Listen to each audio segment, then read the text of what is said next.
आज हम CT scan में यूज होने वाले मेडिसिन के बारे में जानेंगे। इससे पहले हम थोड़ा सा जान लेते हैं सीटी स्कैन के बारे में। सीटी स्कैन दो तरीके से होता है, एक प्लेन होता है और एक कंट्रास्ट दे करके, यानी उसमें मेडिसिन का यूज होता है और उसी मेडिसिन के बारे में हम जानेंगे।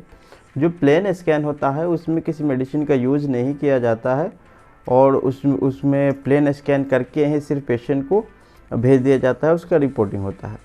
और दूसरे तरीके का जो जांच है जिसमें हम दवा का यूज करते हैं वो बेसिकली कंट्रास्ट होता है।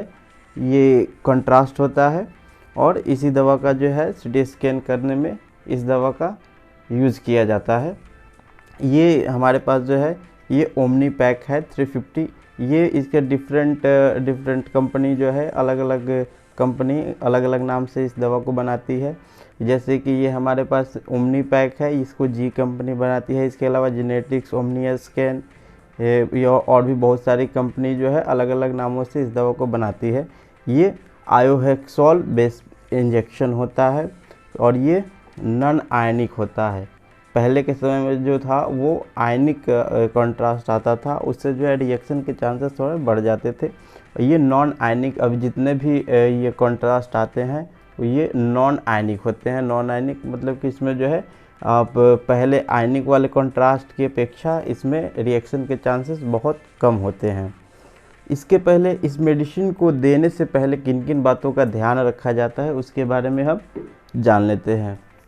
इस मेडिसिन को देने से पहले पेशेंट का हिस्ट्री लिया जाता है, एक कंसर्न साइन कराया जाता है या नर्सिंग स्टाफ या टेक्नीशियन के द्वारा पेशेंट से ये कंसर्न साइन करवाया जाता है और उनसे पूछा जाता है कि आपको पहले कभी किसी दवा से एलर्जी है या नहीं है, रिएक्शन है या नहीं किसी दवा से, या और इसके पहले इस दवा को देने से पहले एक क्रेटिनिन लेवल को देखा जाता है, यानी कि जो किडनी का फंक्शन होता है KFT उसको बोलते हैं, या उसी KFT का ही एक पार्ट होता है क्रेटिनिन, उसको देखना ज़रूरी होता है।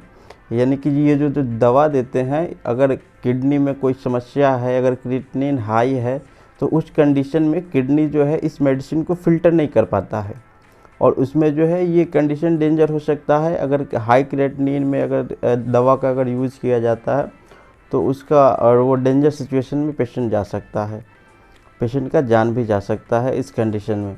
तो इसलिए जो है KFT या क्रेटिनिन का रिपोर्ट जो है इससे पहले देखना ज़रूरी होता है। अब इसके साइड इफ़ेक्ट के बारे में थोड़ा सा जान लेते हैं।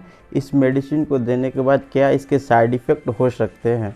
जनरली इसमें साइड इफ़ेक्ट ना के बराबर होता है, लेकिन किसी किसी पेशेंट को जिनको पहले से मेडिसिन रिएक्शन का हिस्ट्री रहा है उस पेशेंट में कभी कभी ये इसका भी रिएक्शन देखने को मिलता है। इसके रिएक्शन में क्या होता है, जो दवा देते हैं कभी कभी लेट रिएक्शन भी होता है और कभी जो है दवा देते तुरंत रिएक्शन होता है। इसके रिएक्शन में नोजिया, वोमिटिंग या फिर स्किन इचिंग, यानी कि शरीर में जो है हर जगह पे खुजली होना स्टार्ट हो जाता है और रेडनेस आ जाता है शरीर में, जो है पूरे शरीर बॉडी में ये चकत्ता तुरंत होने लगता है, इचिंग बहुत तेज़ होता है और उल्टी जैसा लगेगा या उल्टी होने लगता है। उसके बाद जो है ये रिएक्शन जो है 3 कैटेगरी में इसको बांट करके देखते हैं, माइल्ड, मॉडरेट और सीवियर। 3 तरह का ये रिएक्शन, 3 कैटेगरी में इस रिएक्शन को देखते हैं। माइल्ड होता है जो नोजिया हुआ थोड़े देर के लिए, या फिर मतलब कि हल्का इचिंग है तो वो माइल्ड होता है, और इसके साथ अगर उल्टी और जो है थोड़ा बहुत इचिंग है, रेडनेस है, तो उसको मॉडरेट में मानते हैं। और इसके जो सीवियर रिएक्शन इसका जब होता है तो इसको तुरंत इमरजेंसी में एडमिट करवा करके उसको ट्रीटमेंट देना पड़ता है पेशेंट को।